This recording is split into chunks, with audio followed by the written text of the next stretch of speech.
Do you work with, or have you ever been involved with someone who has high conflict written all over them? You know, the ones that you swear they just like have a tattoo written across their forehead saying, "Are you ready to rumble?" They are the ones that are stirring the pot. They have this passive aggressive commentary to them, and they love to put you down and to gaslight you. I'm sure you know at least one, if maybe many, people that are like that. Unfortunately, I know that I do. So by the end of this video, you are going to have a playbook with 5 key strategies that you can start utilizing today to stay cool, calm, and collected, and thrive when you have to deal with these high conflict and toxic individuals. Hi, my name is Jennifer. I've been a leader in the medtech corporate sector for well over 20 years, and I serve as a high conflict expert, coach, and consultant for high achievers, for visionary entrepreneurs, and for leaders just like you who are in high stakes environments. So one of my clients, we'll call her Jamie to protect her identity. She's been dealing with this narcissistic and high conflict person at work who, we'll call him Alex. And Alex has been on her team and she has to work directly with him. So she's had some conversations with her manager directly about Alex and some challenges that she's had with him, but it kind of is falling on deaf ears per se. Other than quitting her job, she has no other choice but to work with and to put up with his behavior, which has really been wearing on her. And Alex, he has a reputation. You know the type, the one who thrives on stirring the pot, the master button pusher, whether it's sly digs in meetings, unnecessary email CCs to maybe the entire leadership team, or the infamous, I'm just playing the devil's advocate move. Alex had perfected the art of getting under people's skin, especially Jamie. And Jamie, she's a high achiever. She's a rising star in the company. And she prides herself on being level-headed. But Alex takes it to the next level. He was the final boss in the game of self-control for her. And she felt like she was really losing it. But one day, it was a Monday morning and it was early, that she had this really important meeting. And during this high-stakes strategy meeting, Alex struck again. And he said, "I'm just saying that Jamie's plan sounds great in theory, but we all know that execution has never been her strong suit." Yikes, right?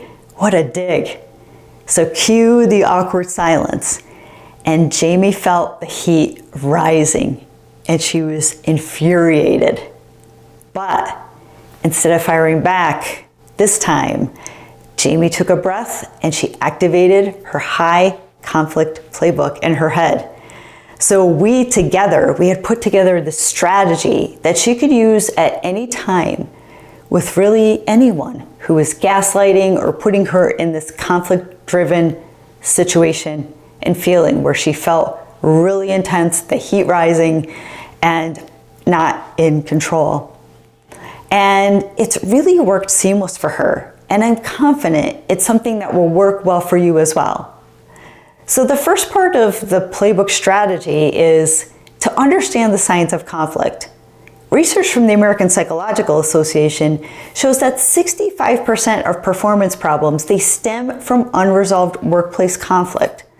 So when those emotions are running high, the brain's amygdala, it's hijacking that logical thinking and triggering that fight or flight response, right? It's almost sometimes like an out-of-body experience, right? But what's the key here? The key is to buy yourself time. In this situation, Jamie responded with a measured response of saying, "That's an interesting perspective, Alex. Can you clarify what you meant by that?"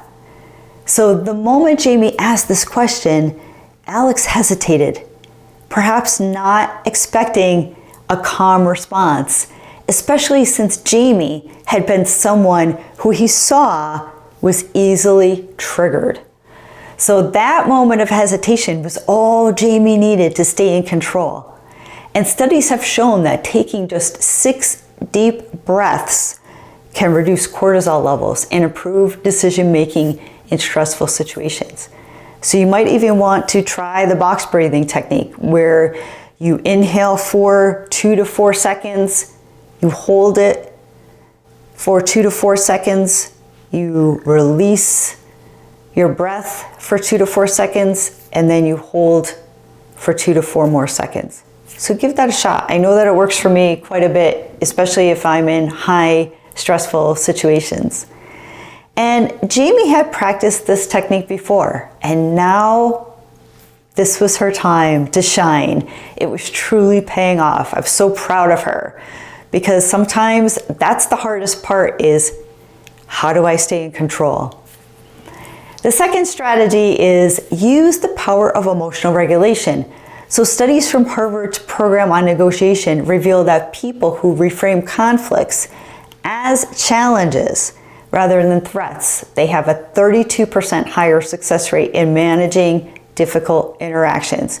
So Jamie reminded herself, this is a test, Jamie, not a personal attack. And by shifting her mindset, she was able to maintain control and composure. And it also made her feel that she looked a lot more professional, which she did. And another powerful tool is the self-distancing technique.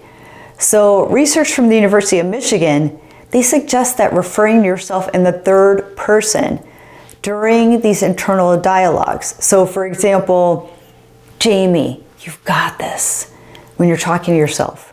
This can create psychological distance and reduce emotional reactivity. So Jamie, she silently repeated to herself, Jamie, stay calm. This isn't about you. It's about the meeting. A third strategy is deploying the gray rock method. So this technique, it's often used in high conflict situations, and it involves becoming emotionally unreactive, like a gray rock. For those of you that may be like me, I feel like I wear all my emotions on my face. So this one's a tough one. But research from the behavioral psychology, it suggests that when button pushers don't get a rise out of you, they totally lose interest. So instead of engaging in Alex's game, Jamie kept her tone neutral. She stuck to the facts. She didn't roll her eyes, and she just refused to allow herself to escalate. So one of the most powerful elements of this strategy is that neutral body language. So when you're crossing your arms, or you're clenching your fists, or you're fidgeting back and forth, it's a signal of defensiveness. So instead, Jamie kept her posture open. She nodded slightly to acknowledge Alex's words and maintain steady eye contact without appearing confrontational. And that was the strategy, and her winning strategy against him. Strategy number 4 is let's flip the script with strategic questions. So instead of counterattacking, Jamie asked Alex, what would a successful execution look like to you? This simple question did 2 things here. First, it put the burden of a constructive response on Alex, and it diffused the tension. Because now, what was the result out of that, right? Alex was now forced to either provide a useful answer or expose his lack of substance. So either he had a strong answer or he just looked like a jerk. And additionally, Jamie followed up this with mirroring. So it's a technique recommended by former FBI negotiator Chris Voss in his book, Never Split the Difference. And when Alex made another comment, Jamie calmly repeated the last few words in a questioning tone. So she said something like, execution has never really been my strong suit, in more of a questioning form.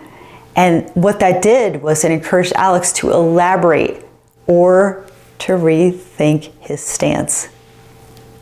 Strategy number 5 is let's master the art of the exit. So sometimes the best strategy is knowing when to disengage. According to conflict resolution expert Dr. Daniel Shapiro, walking away from a heated conflict, that heated moment, it can reduce the likelihood of long-term damage by 40%. So Jamie wrapped up the meeting with, "Alex, I'd love to continue this conversation after the meeting when we have more time to dive into specifics." So psychological research supports this move. And a study from the University of California at Berkeley, they found that taking even just a short break from a tense situation, what it can do, it significantly increases the chances of a positive resolution. So by exiting gracefully, Jamie protected her peace without appearing weak or avoidant. So what's the outcome here? It was pure victory for Jamie. Alex, deprived of his usual satisfaction, shrugged and moved on. And Jamie, she kept her reputation intact. She maintained her composure and walked away looking like a true leader that she is. So later that day, a colleague even approached Jamie and said, "That was impressive. I don't think I've ever seen Alex back down like that." And Jamie just smiled, knowing that emotional intelligence had won the day for her. So how exciting, right? I know that she called me right away to tell me this because she was so proud of herself for taking that position and to utilizing her playbook.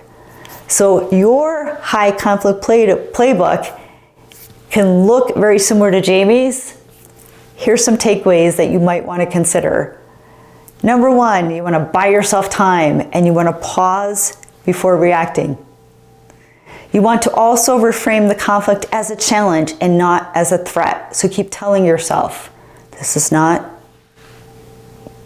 indicative of something that I did, or this isn't against me, or it's not about me.